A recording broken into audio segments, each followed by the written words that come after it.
The envelope hit the table like a sentencing. His father didn't look up. Handle it. But this time, the assistant's face went pale. Sir, I don't think we can. Ethan sat frozen. He'd seen problems disappear before. Phone calls made. Meetings arranged. Consequences erased. Not this time. His father finally looked at the letter. Read it once. Twice. When he spoke, his voice was flat. You failed every single question? The room went silent. Ethan wanted to explain, wanted to defend himself, but there was nothing to say. For the first time in his life, his last name didn't work fast enough. And what happened next would force him to face the one person no amount of money could save him from himself. Before we go any further, do me a favor, hit that subscribe button and drop a comment letting me know where you're watching from. I want to see how far this story reaches. New York? Lagos? London? Sydney? Let me know you're here. It means more than you think. Now, let's get back to where it all began. The envelope arrived on a Tuesday. Ethan Crowell watched his father's assistant place it on the breakfast table like it was radioactive. His father didn't look up from his phone. Handle it. The assistant nodded. She always did. Ethan had seen this play out before. A call would be made. A meeting would happen. The problem would dissolve like it was never real. That's what happened when your last name owned half the skyline. But this time, something felt different. The assistant opened the envelope. Read the letter. Her face went pale. Sir, this is...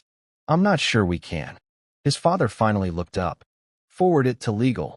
They already tried. The school won't budge. Silence. Ethan felt his stomach drop. His father took the letter. Read it once. Then again. When he finally spoke, his voice was flat. You failed every single question? Ethan didn't answer. Not most of them. Every single one. I didn't study. You never study. His father's jaw tightened. That's never been the problem before. And there it was. The truth neither of them had ever said out loud. Ethan had never needed to finish anything. Not really. Someone always stepped in. Always cleaned up. Always made sure the outcome looked acceptable. Until now. His father stood. I'll make some calls. 3 hours later, he came back. No calls had worked. The test stood. The grade was final. And for the first time in Ethan's life, his father looked at him like he didn't know what to do. You're going back, his father said quietly. And you're going to retake that class. Ethan laughed. You're joking. Do I look like I'm joking? He didn't. The next morning, Ethan walked into school expecting whispers. Stares. Maybe even pity. He got something worse. Nothing. People looked past him. Through him. Like he'd already stopped matching. When the teacher handed back the tests, she didn't say his name. Didn't pause. Just placed the paper on his desk and kept moving. Ethan looked down. Red ink covered every page. Not corrections. Just zeros. He felt his chest tighten. This wasn't embarrassment. It was something heavier. Colder. Exposure. For the first time in his life, people weren't impressed by him. They weren't angry. They weren't anything. He was just another kid who failed. After class, he sat in the hallway. Alone. That's when he saw her. The custodian. She was older. Moved slowly. Pushed a cart with one squeaky wheel. Most people didn't notice her. Ethan never had. But today she stopped. Looked at him. Not with pity. Not with judgment. Just noticing. She didn't say anything. Just kept pushing her cart down the hall. But something about the way she looked at him stayed. Like she'd seen this before. Like she knew exactly what was coming next. Ethan sat there long after the hallway emptied. The test was still in his hand. And for the first time, no one was coming to fix it. The next test came 3 weeks later. Ethan studied this time. Actually studied. Stayed up past midnight. Rewrote notes. Watched tutorial videos until his eyes burned. He walked into the classroom feeling different. Ready. The teacher handed out the papers face down. You have 45 minutes. Begin. Ethan flipped his over. Read the first question. His mind went blank. Not confused. Blank. Like every hour he'd spent preparing had just evaporated. He moved to the second question. Same thing. His hand started shaking. Around him, pencils scratched paper. People worked. Progressed. Ethan couldn't write a single word. 20 minutes passed. Then 30. He forced himself to write something. Anything. The words looked wrong the second they hit the page. When time ran out, he'd barely finished half. And he knew. He just knew. He'd failed again. The teacher collected the papers without looking at him. That was somehow worse than anger. 3 days later, she handed them back. The room was loud at first. People compared scores, groaned, celebrated. Then someone noticed Ethan's paper. The noise dropped. Not all at once. Slowly, like a wave pulling back. One person glanced over. Then another. Ethan stared at the red numbers at the top. 38%. He didn't move. Didn't speak. Someone behind him whispered. He couldn't hear the words. Didn't need to. The girl next to him, Sloane, he thought her name was, looked at his paper, then quickly away. Not mean. Just uncomfortable. Like she didn't want to be associated with whatever this was. For the first time in his life, Ethan understood what invisibility felt like. Not because people couldn't see him, because they chose not to. He shoved the test into his bag and left before the bell rang. He walked past the main office, past the library, ended up in the East Wing hallway, the one nobody used, and sat, just sat. The floor was cold. The lights flickered overhead. He pulled the test back out, stared at it. All that work, all those hours, and it didn't matter. Nothing changed. That's when he heard the squeaky wheel. The custodian, Maribel. She pushed her cart down the empty hallway, slow and steady. Didn't look surprised to see him there. She stopped a few feet away, started wiping down a window that didn't look dirty. Ethan waited for her to say something. She didn't. Just cleaned. Methodical. Unbothered. Finally, he spoke. You saw my first test. She didn't turn around. I see a lot of things. I tried this time. I actually tried. I know. Silence. Ethan's voice cracked. Then why did it get worse? Maribel stopped wiping, turned to face him. Her eyes weren't kind, weren't cold either, just clear. Because you weren't trying to learn, she said. You were trying to prove you're not what you're afraid you are. Ethan felt something break inside his chest. You're rushing, she continued, because you're afraid of being ordinary. She picked up her spray bottle, turned back to the window, and until you stop running from that, you'll keep failing. She walked away, cart squeaking, footsteps fading. Ethan sat there for a long time. The test was still in his hand, and for the first time, he didn't want someone to fix it. He wanted to understand why it kept happening, but he had no idea where to start. Ethan started seeing Maribel everywhere, not following him, just there, in hallways he never noticed before, near stairwells, outside classrooms after hours, always moving, never rushed. One evening, he stayed late in the library. Everyone else had left. The building felt hollow. He heard the squeaky wheel before he saw her. Maribel pushed her cart past his table. Didn't stop. Ethan stood. Wait. She paused. Didn't turn around. What you said. About me rushing. His voice was quieter than he meant it to be. I don't know how to stop. Maribel turned slowly. You want me to teach you? It wasn't a question. Ethan nodded. She studied him for a long moment. Then she reached into her cart and pulled out a notebook. Plain. Blue cover. Nothing special. She handed it to him. Open it. He did. The pages were filled with math problems. Dozens of them. All solved. But something was off. The handwriting changed halfway through. Got messy, eh? More frantic.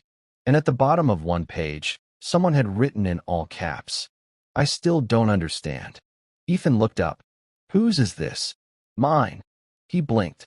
You were a student? Long time ago. She took the notebook back. I failed algebra 3 times. Ethan didn't know what to say. You know what my teacher told me? Maribel's voice was steady, calm. She said I wasn't trying hard enough. That's what everyone says. And she was wrong. Maribel closed the notebook. I was trying so hard I couldn't think straight.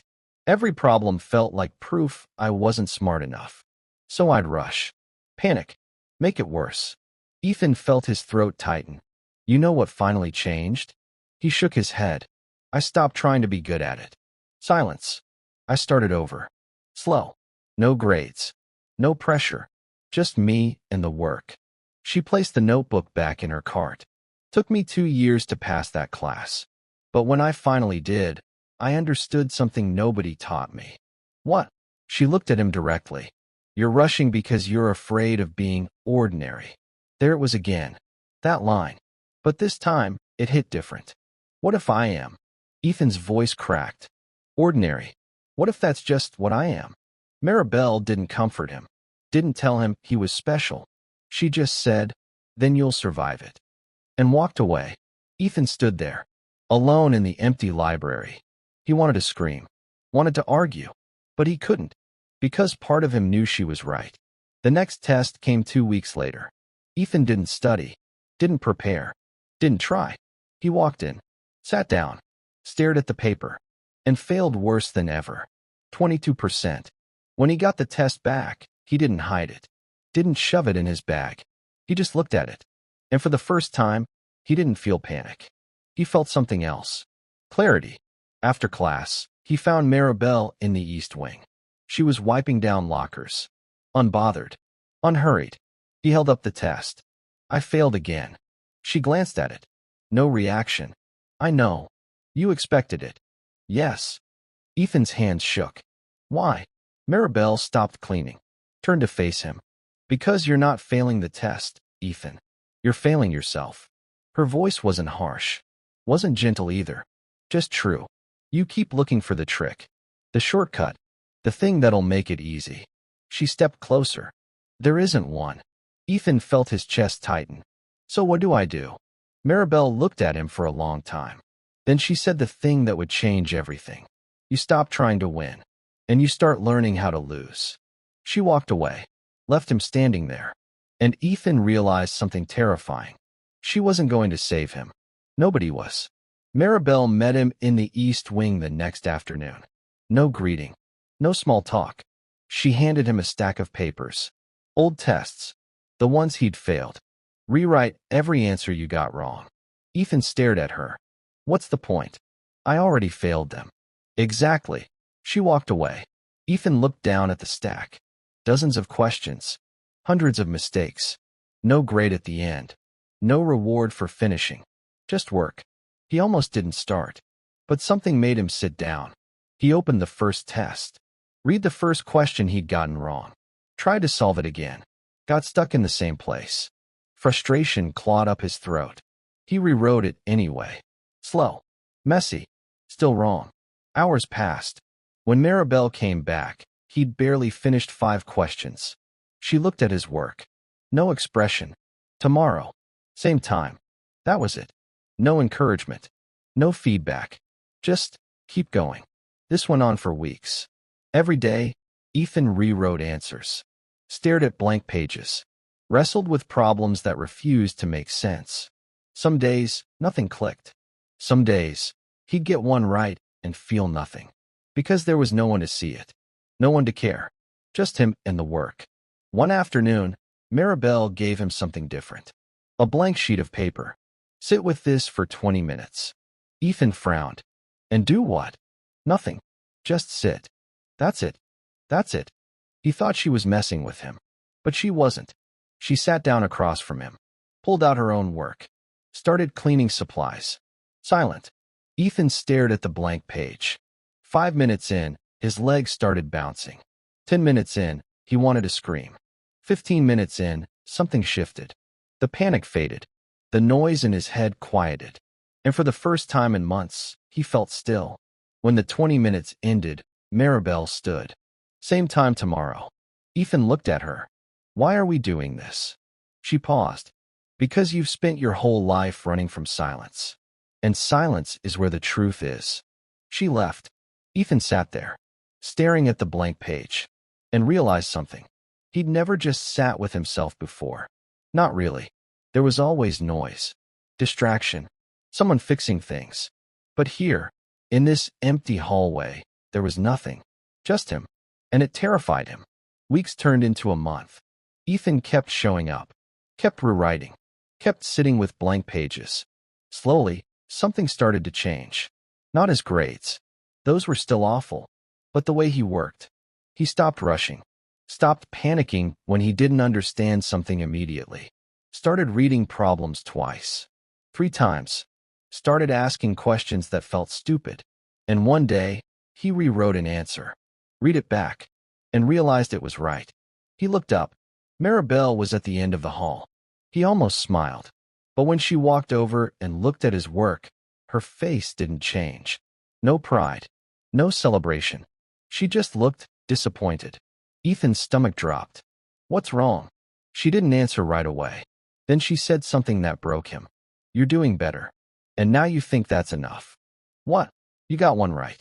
And now you're waiting for someone to notice, to tell you you're fixed." Her voice was flat, calm, brutal. "You're not." Ethan felt something crack inside him. "I've been doing everything you said." "I know. Then why are you acting like it doesn't matter?" Maribel leaned closer. "Because it doesn't. Not yet." Ethan's hands shook. "Then what does?" She straightened, started walking away. "Ask me again when you stop needing the answer to come from me." And she was gone. Ethan sat there, alone, staring at the one answer he'd gotten right. And for the first time, he wasn't sure if he wanted to keep going. The counselor's office smelled like vanilla and old carpet. Ethan sat across from Mrs. Brennan. She had kind eyes, a soft voice, the kind of person who made problems disappear gently. "We've been monitoring your progress," she said, "and we want to help." Ethan said nothing. She slid a folder across the desk. "There's a program for students dealing with extended academic challenges." "You mean failing?" She smiled. "Patient. We prefer not to use that word."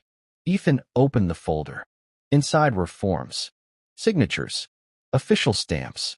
"It's called a temporary adjustment," Mrs. Brennan continued. "Smaller class size, modified curriculum, less pressure, easier tests, different tests." Ethan stared at the papers. "Your father's already approved it. We just need your signature." His father, of course. The fix was already in motion. "What happens to my current grades?" Mrs. Brennan's smile widened. "They'd be recalibrated to reflect the transition." Erased. She meant erased. Ethan felt something twist in his chest. This was it. The exit. The rescue. One signature, and everything would go back to normal. No more failing. No more stairs. No more sitting in empty hallways with a custodian who refused to encourage him. He picked up the pen. Mrs. Brennan leaned back, relieved. "You're making the right choice." Ethan looked at the dotted line. His hand hovered, and then he heard Maribel's voice in his head. "You're rushing because you're afraid of being ordinary." He put the pen down. Mrs. Brennan's smile faltered. "Ethan, I can't sign this." "Why not?"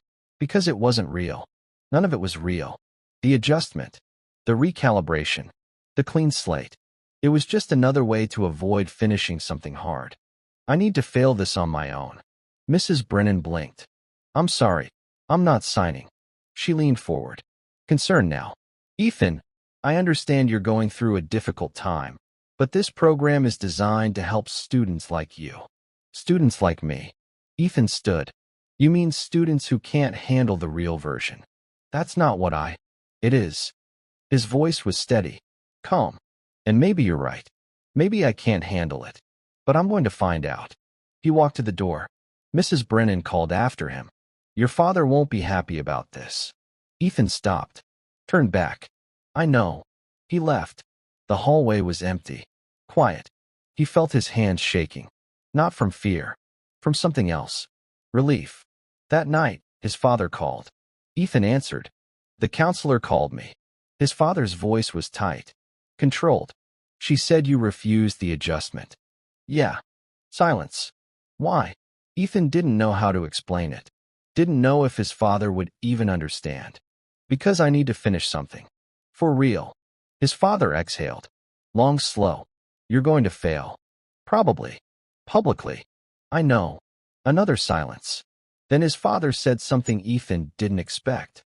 "Good luck." And hung up. Ethan sat there, phone still in his hand. His father hadn't argued, hadn't pushed, hadn't tried to fix it. For the first time, he'd let Ethan fall. The next day, Ethan found Maribel in the East Wing. She was cleaning windows. Unhurried. Unbothered. I didn't sign the forms, he said. She didn't turn around. I know. How? Because you're still here. Ethan felt his throat tighten. Maribel kept cleaning. Silent. And that silence was heavier than any praise could have been. Because she didn't congratulate him. Didn't tell him he'd done the right thing. She just kept working. Like this was exactly what she'd expected. Ethan stood there for a long time. Then he sat down, pulled out his notebook, and got back to work. No shortcuts. No fixes. Just him and the failure. And for the first time, he didn't want to run from it. 3 weeks later, Ethan got a 71. Not great.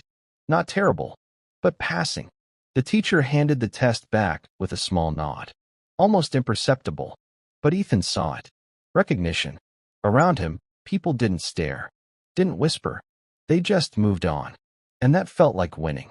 He walked out of class lighter than he'd felt in months. That night, his father texted. Teacher called. Said you're improving. Proud of you. For words. But they mattered. Everything felt like it was finally shifting. The next test came back. 68. A little lower. But still passing. His father called this time. Keep it up. You're getting there. Teachers started smiling at him again. Small. Professional. Like he was back on track. Like the problem was solved. Ethan wanted to believe it. He found Maribel in the East Wing that afternoon. She was restocking her cart. Slow. Methodical. I passed the last 2 tests, he said. She didn't look up. I know. I thought you'd want to know. I already did. Ethan waited for more. A nod. A smile. Something. Nothing came. He shifted. Uncomfortable. Aren't you going to say anything? Maribel stopped. Turned to face him. Her expression was unreadable. This isn't the hard part yet. Ethan frowned. What do you mean? You passed. Everyone's happy. The pressure's off. Isn't that good? Maribel's eyes didn't soften. That's when people stopped trying. She went back to her cart. Ethan stood there. Confused. Frustrated. I'm doing what you said. I'm showing up. I'm doing the work.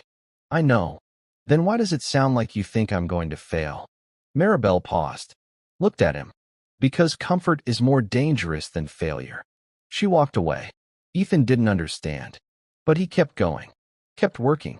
2 weeks later, the biggest test of the semester arrived. Comprehensive.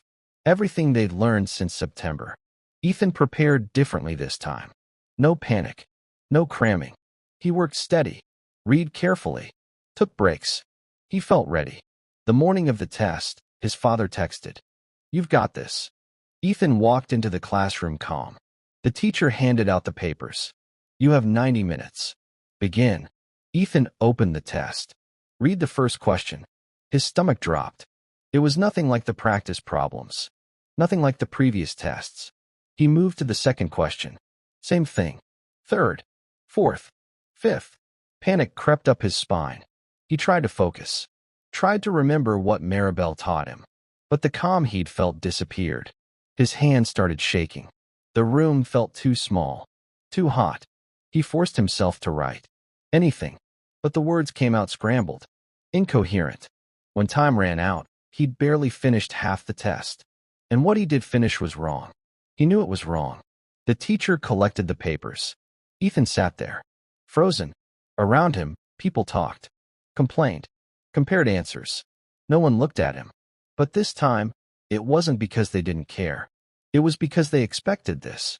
1 week later, the test came back. 29%. Lower than his first failure. The teacher didn't say anything. Just placed it on his desk. Ethan stared at the number. All that work. All that progress. Gone. He walked out of class in a daze. Found himself in the East Wing without meaning to. Maribel was there. Like always. He held up the test. Hand trembling. I failed. Worse than before. She glanced at it. No surprise. I know. You said this would happen. I said comfort was dangerous. Not that you'd fail. Ethan's voice broke. Then why didn't you warn me? Maribel set down her supplies. Looked at him directly. Because you wouldn't have believed me. You needed to see it yourself. Ethan felt tears burn behind his eyes. Everyone thinks I'm back to where I started. Are you? He didn't answer. Maribel stepped closer. You're not the same person who failed that first test. You know that, even if no one else does. Ethan shook his head. It doesn't matter. They're going to start watching me now. Who? Everyone. Teachers. Administration. My father. Maribel's expression didn't change. Good, she said quietly, and walked away. Ethan stood there, alone, the test still in his hand. And for the first time, he realized something. The world was about to get much harder. The email came on a Thursday morning. Subject, meeting requested, student support. Ethan's teacher, the counselor, the vice principal, and his father. He knew what this was. The intervention. They met in the main conference room. Too formal. Too serious. Ethan sat at one end of the table, his father at the other. Between them, three faces trying to look concerned instead of frustrated. The vice principal spoke first. Ethan, we're worried. Your grades have become erratic. Ethan said nothing. The counselor leaned forward. We've noticed you've been spending time with one of our staff members. Maribel Knox. His stomach tightened. She's been helping me. Helping you how? The vice principal asked. Ethan didn't know how to explain it. Rewriting failed tests. Sitting with blank pages. Learning how to lose. None of it sounded like help. She's teaching me. The teacher frowned. Teaching you what exactly? How to work. Silence. His father shifted. Uncomfortable. The vice principal exchanged a look with the counselor. Ethan, the counselor said gently, Maribel is a custodian, not a tutor, not a counselor. I know. Then you understand why this is concerning. Why is it concerning? The vice principal's tone hardened. Because it's irregular. Staff members have boundaries. Protocols. She's not doing anything wrong. We're not saying she is. The counselor's voice stayed soft. Careful. We're just saying that if you need academic support, there are proper channels. Proper channels. Proper fixes. The same ones that never worked. Ethan looked at his father, waiting for him to step in. His father stared back. Silent. The vice principal cleared his throat. We've spoken to Ms. Knox. She's been uncooperative. What does that mean? It means she refused to explain her involvement with you. Good, Ethan thought. She also refused to stop, the vice principal continued. Ethan's chest tightened. We've made it clear that any further informal mentorship needs to go through the appropriate departments. And if she doesn't? The vice principal's expression didn't change. Then we'll have to take further steps. Ethan felt his pulse quicken. You're threatening her. We're establishing boundaries. She's helping me. Is she? His teacher spoke for the first time. Your grades say otherwise. The words hit harder than they should have. Because she wasn't wrong. On paper, Maribel had done nothing. Changed nothing. Ethan was still failing. Still sinking. The meeting ended with a warning. Stay away from Maribel. Follow the proper channels. Get real help. Ethan walked out without saying a word. He found Maribel that afternoon. She was in the East Wing, restocking shelves. They called you in, he said. They did. What did you tell them? Nothing. Ethan felt panic rising. They're going to make you stop. Maribel didn't react. Maybe they will. You're not going to fight it. She turned to face him. Calm. Unbothered. Why would I? Ethan stared at her. Because I need you. No. You don't. The words hit like a punch. You think I need some permission slip to keep working? Maribel's voice was steady. You think they can stop you from choosing to try? They can stop you from helping me. I was never helping you, Ethan. He froze. Maribel stepped closer. You've been doing this on your own the whole time. I've just been watching. Ethan shook his head. That's not true. It is. Her eyes didn't waver. And the fact that you don't believe it yet is exactly why they're scared. Scared of what? Maribel picked up her cart. Started walking. Systems panic when people change without permission. She paused at the end of the hallway. They'll try to stop me. Maybe they will. But they can't stop what you've already started. And she was gone. Ethan stood there. Alone. The hallway felt colder. Emptier. And for the first time, he realized something. Maribel was right. They weren't afraid of her. They were afraid of him. Ethan went to the East Wing the next day. Maribel wasn't there. He waited. 20 minutes. 30. No squeaky wheel. No cart. No Maribel. He checked the next day. And the next. Nothing. On the fourth day, he asked the front desk. Maribel knocks. The custodian. Where is she? The secretary didn't look up. She's no longer with us. Ethan's chest tightened. What does that mean? She's been reassigned. Reassigned where? The secretary finally looked at him. I can't share personnel information. When is she coming back? She's not. The words landed like stones. Ethan walked away. Numb. She was gone. Just like that. No warning. No goodbye. He wanted to be angry. Wanted to blame someone. But all he felt was emptiness. That night, he sat at his desk, staring at his notebook. The questions Maribel had given him. The ones he'd been rewriting for weeks. He almost closed it. What was the point? She wasn't coming back. No one was checking his work. No one cared if he finished. His hand hovered over the page. And then he heard her voice. You've been doing this on your own the whole time. He picked up his pen, started writing. Not for a grade. Not for Maribel. Not for anyone. Just because the work was there. Days passed. Ethan kept showing up to the East Wing. Even though it was empty. Kept rewriting answers. Kept sitting with blank pages. Some days, it felt pointless. Some days, it felt like the only thing that made sense. 2 weeks later, a new test arrived. Ethan didn't prepare differently. Didn't panic. He just worked. Slow. Steady. When the test came back, he got a 63. Not great, but passing. He looked at the grade and felt nothing. No relief. No pride. Just quiet. He walked to the East Wing that afternoon. Out of habit. Sat on the floor. Pulled out his notebook. And kept working. One afternoon, a voice interrupted him. You're still coming here. Ethan looked up. It was the janitor who'd replaced Maribel. Younger. Nervous energy. Yeah. The janitor frowned. Why? There's nothing here. Ethan looked around. The empty hallway. The flickering lights. I know. The janitor shook his head.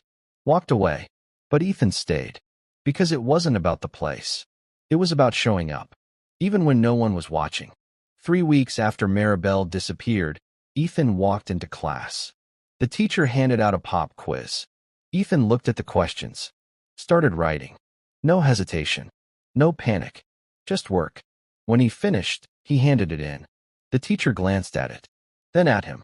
You've been different lately. Ethan didn't know what to say. Quieter, she continued. More focused. He nodded. She handed the paper back. Keep it up. Ethan walked out. And realized something. Maribel was gone. But the work wasn't. The next day, he went to the East Wing again. Sat down. Opened his notebook. And froze. At the end of the hallway, leaning against the wall, was Maribel. She wasn't working.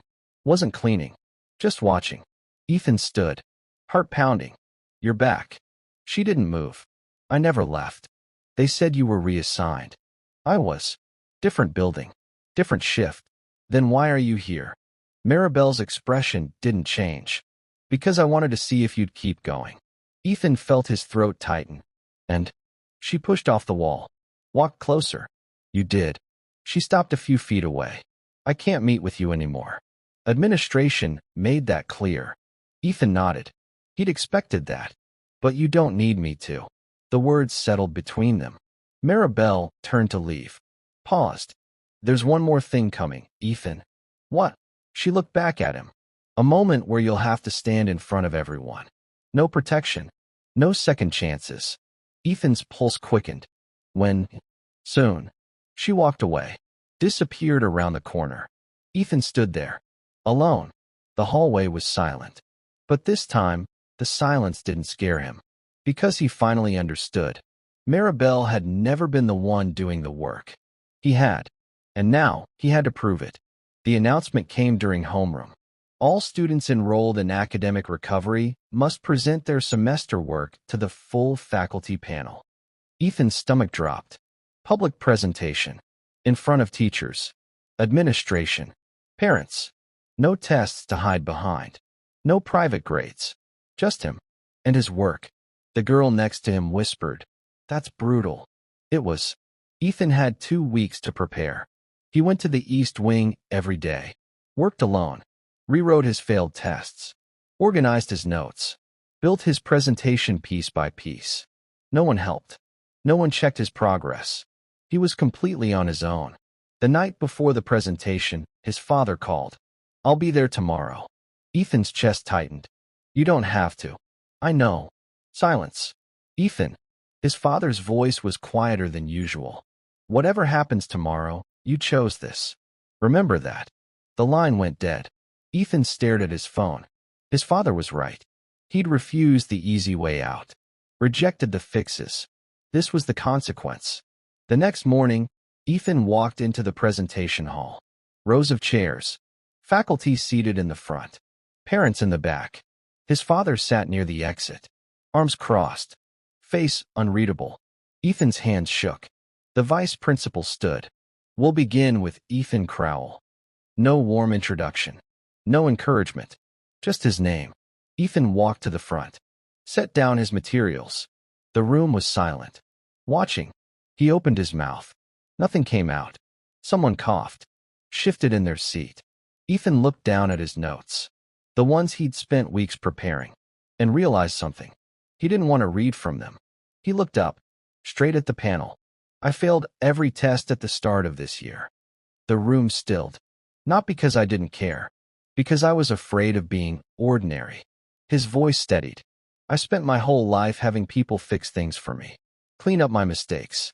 Make sure I never actually had to finish anything hard." He glanced at his father. His face hadn't changed. "When I finally had to do something on my own, I collapsed. Completely. No one moved. I got offered an easy way out. A program that would erase my grades. Make this whole thing disappear." He paused. I didn't take it. The counselor frowned. The vice principal leaned forward. "Instead, I worked with someone who didn't encourage me. Didn't tell me I was smart. Didn't make me feel better." Ethan's throat tightened. "She just made me sit with my failures. Rewrite them. Stare at them until I stopped being afraid." He pulled out his notebook. The one filled with rewrites. "This is every test I failed. Every question I got wrong. I rewrote all of them. Some of them 5 times. 10 times. He held it up. "I still don't have great grades. I'm still failing some classes." The room was dead silent. "But I'm not the same person I was in September." His voice cracked. "I don't need someone to fix things anymore. I just need to keep working." He set the notebook down. "That's all I have." For a long moment, no one spoke. Then the vice principal cleared his throat. "Thank you, Ethan." No praise. No criticism. Just acknowledgement. Ethan walked back to his seat. Legs shaking. He didn't look at his father. Didn't look at anyone. The next presenter stood. Began speaking. Ethan barely heard them. After the presentations ended, people filed out. Ethan stayed in his seat. His father approached. Stood beside him. "You didn't try to impress them," his father said. "No." "Good." Ethan looked up. Surprised. His father's expression was different. Softer. "I'm proud of you." 3 words. But they meant everything. His father left. Ethan sat there. Alone in the empty hall. And then he saw her. At the back of the room. Leaning against the wall. Maribel. She'd been there the whole time. Their eyes met. She didn't smile. Didn't nod. Just looked at him. And he understood. This was the moment. The secret she'd been teaching him. Not how to succeed. How to stand without needing anyone's approval. She turned. Walked out. Ethan sat there for a long time. Then he stood. And left. Ethan found Maribel 2 days later. Not in the East Wing. In the parking lot behind the school. She was loading boxes into her car. "You're leaving," he said. She didn't stop. "Contract ended." "Where are you going?" "Different district. Different building." Ethan stepped closer. "Why did you help me?" Maribel paused. "Set down a box." "I didn't help you." "You did." She turned to face him. "Tell me what I taught you." Ethan hesitated. "I taught you nothing," Maribel said. "You already knew how to work. You just didn't know how to fail." The words hung in the air. "Everyone told you that failure was the problem," she continued. "But failure was never the problem." "Then what was?" Maribel stepped closer. You were terrified of being ordinary. So you never finished anything. Because if you never finished, you never had to face what you actually were. Ethan felt his chest tighten. And what am I? Human. Her voice was calm. Steady. Just human. She picked up another box. Your father's money protected you from consequences. But it also protected you from growth. Ethan looked down. Every time someone fixed your failures, they took away your chance to survive them. Maribel loaded the box into her car. And surviving failure is the only thing that makes you real. Ethan's voice cracked. I'm still failing classes. I know. My grades are still bad. I know. Then what was the point? Maribel closed her trunk. Looked at him. The point is you're not afraid anymore. Ethan felt tears burn behind his eyes. Failure only destroys people who cling to who they were supposed to be, she said. But you let go. She opened her car door. You don't need to win, Ethan. You just need to keep showing up. She got in. Started the engine. Ethan stepped back. The car pulled away. Disappeared around the corner. And he was alone. But this time, the loneliness didn't break him. Ethan walked back inside. Went to his next class. Failed another quiz that afternoon. Didn't panic. Didn't spiral. Just looked at what he got wrong. Started figuring out why. Weeks passed. His grades stayed inconsistent. Some good. Some terrible. But he kept working. One morning, his father called. How's school? Still hard. Are you passing? Some classes. Silence. Good, his father said. And Ethan understood. His father wasn't asking if he was winning. He was asking if he was still trying. The answer was yes. Months later, Ethan sat in the East Wing. Alone. Working through problems. A freshman walked by. Stopped. Why do you sit here? Ethan looked up. It's quiet. The kid frowned. You're that guy? The one who failed everything. Ethan nodded. Yeah. And you're still here? Yeah. The kid stared at him. Confused. Why? Ethan thought about it. Because leaving would have been easier. The kid didn't understand. Walked away. But Ethan did. He understood that the secret was never about succeeding. It was about becoming the kind of person who could fail and not disappear. The kind of person who could be ordinary and still keep going. He picked up his pen. Kept working. No one was watching. No one was coming to save him. And that was exactly the point. Because the moment you stop needing rescue is the moment you become free. Ethan didn't win. He just became unafraid of losing. And in the end, that was everything. The secret. Failure only destroys people who cling to who they were supposed to be. But if you let go of the person everyone expected you to be, failure becomes something else. It becomes proof that you tried. Proof that you're real. Proof that you survived. The question for you. What would happen if no one rescued you next time? Would you break? Or would you finally become the person you were always capable of being? Think about it. Yendi.